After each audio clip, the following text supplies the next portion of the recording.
Taiwan mencatat 3 kasus lokal, 65 kasus impor, dan 1 kasus kematian pada 25 Februari.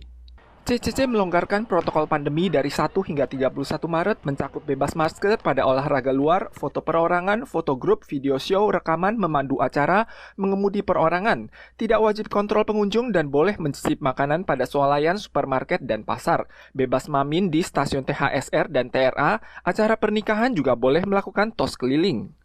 Mulai tanggal 7 Maret dini hari, masa karantina saat ketibaan dipersingkat menjadi 10 hari dan 7 hari manajemen kesehatan pribadi dengan 1 orang per rumah. Selama masa karantina dilakukan 2 kali tes PCR dan 5 kali tes rapid. Tes rapid telah dicabut untuk perjalanan keluar pulau, juga melonggarkan ketentuan bagi usahawan asing untuk berkunjung ke Taiwan. Isabel, merek souvenir biskuit terkenal di Taiwan, dituduh mengeksploitasi pekerja migran secara ilegal. Meskipun Serikat Pekerja Migran melancarkan aksi mogok kerja tahun lalu, tetap belum mendapat tanggapan karena masih belum dapat mengubah majikan, menyebabkan pekerja migran menanggung beban keuangan yang besar. Akibatnya, banyak yang tak mampu bertahan lagi akhirnya terpaksa membatalkan banding dan beralih majikan.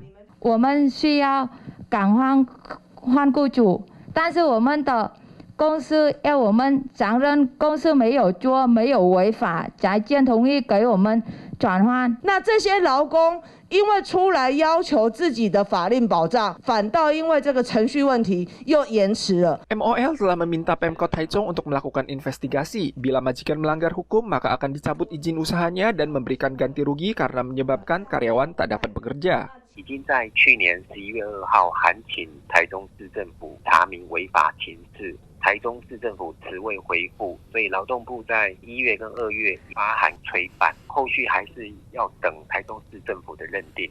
Biro Tenaga Kerja Taichung telah melakukan pemeriksaan ketenaga kerjaan. Sesuai prosedur administrasi, saat ini majikan diberikan kesempatan untuk menyampaikan pendapat dan akan diproses di kemudian hari dan akan diinformasikan kepada MOL.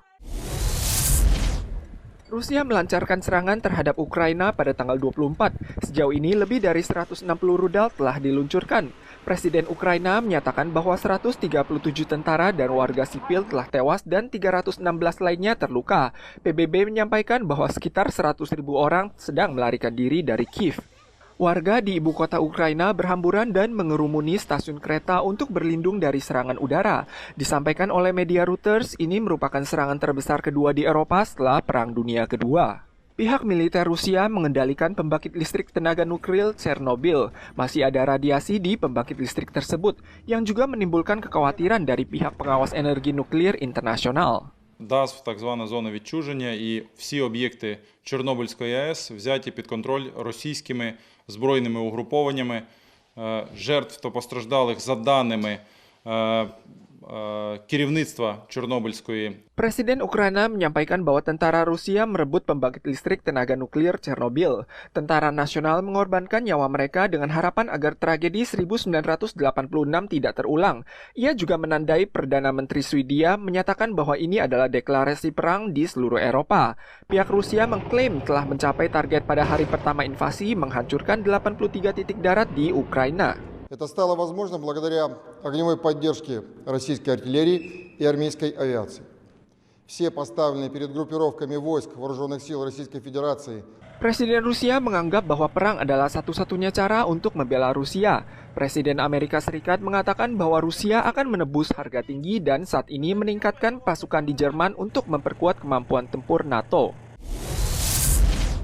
Perang Rusia dan Ukraina mengakibatkan bursa saham dunia anjlok. Harga minyak juga naik menjadi $100 Amerika per galon, tertinggi dalam 7 tahun. Presiden Amerika menuduh Presiden Rusia sebagai agresor, mengumumkan pembekuan aset dan kontrol ekspor sejumlah bank Rusia di Amerika dan membekukan aset sejumlah sosok penting Rusia dan keluarga mereka. Namun para ahli memperingatkan bahwa Putin telah siap sejak awal. Walau sanksi internasional akan membuatnya sedikit sakit, Rusia tetap mampu melanjutkan invasi militer. Mata uang Rusia anjlok ke rekor terendah terhadap dolar Amerika pada hari Kamis dan bursa saham Rusia juga anjlok pada pembukaan. Dan indeks Rusia bahkan jatuh hingga 50%. Namun Putin menyatakan mereka tidak bermaksud merugikan ekonomi dunia.